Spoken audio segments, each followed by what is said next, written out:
But trade-ins, it's an interesting conversation. It is. It's tough right now too. There's a lot of factors involved, and I'd like to give a couple bullet points, and I'd like to hear what you're seeing as well with your customers. But right now, I mean, make no mistake, the used market is not only very saturated, it's also still fairly inflated, right? Last year, for those of you that ordered a camper, you know that it took a pretty long time to procure that RV.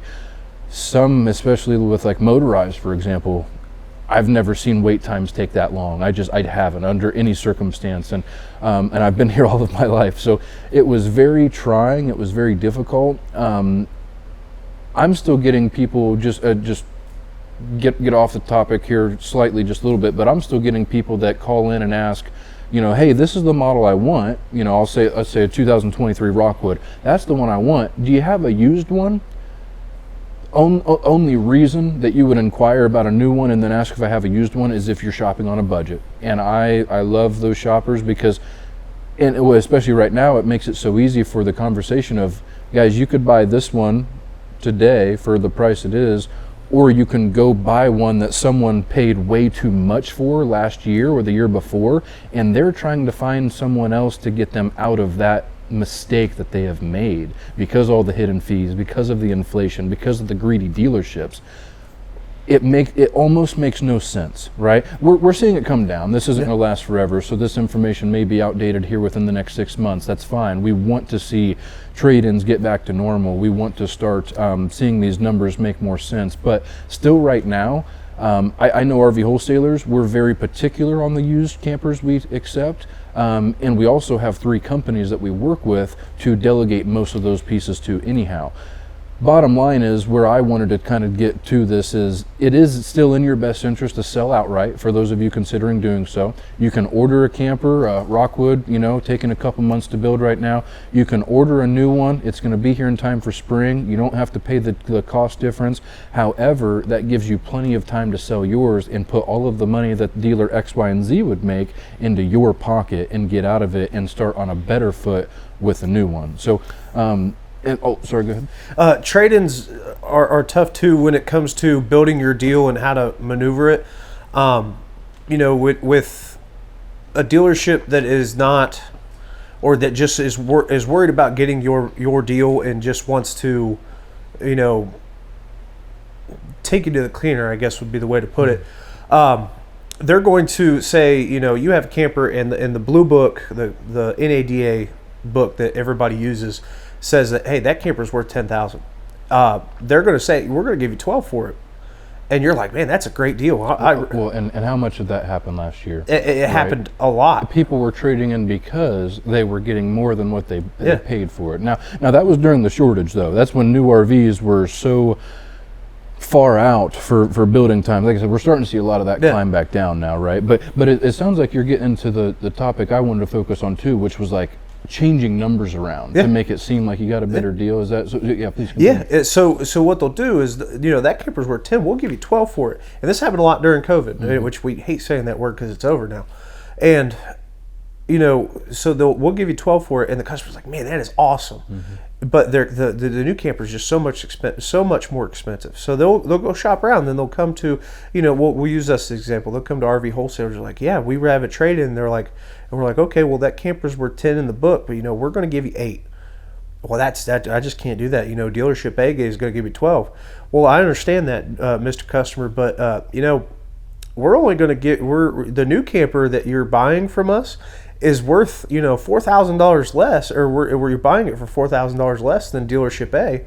So in reality, the deal is exactly the same. The bottom line on that deal is exactly the same as dealership A. So you're not out any money. Well, and actually, so I'm glad you said the term bottom line. Yeah, that's what I wanted to focus on too. And to give you paint a better picture, I'm selling a camper for 50. Dealer X, Y, and Z are selling it for 69. Huge difference, obviously. They're going to give you 25 for yours. There's another piece of that, but they're going to give you 25 for yours. I'm giving you 17.5 for it. It may not sound more appealing, but it's a wholesaler compared to a retailer. you're not going to get a retail trade-in value and then buy the camper wholesale. And that's why I said sell it outright. Why do I deserve to make even $3,000 on the camper when you can put that in your pocket? It would save you the tax break anyway.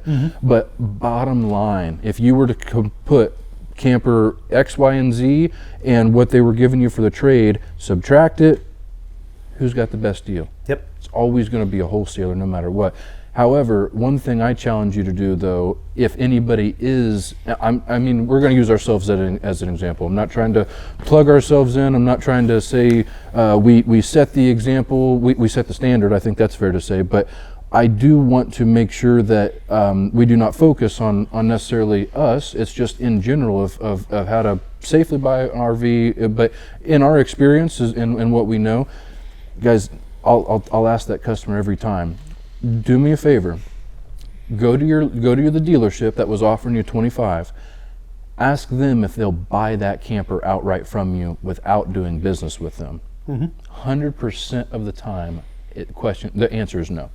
It's because all they have to do is move numbers around. Their $19,000 profit margin compared to my $5,000 profit margin, they got all these things to play with. So truly, you're not getting a better deal. The unfortunate thing, though, that I see and what does make us different is taking advantage of the next person. If that camper is booked for $20,000 and you're getting 25 out of it, guess what? Now dealer X, Y, and Z have to sell it for 30.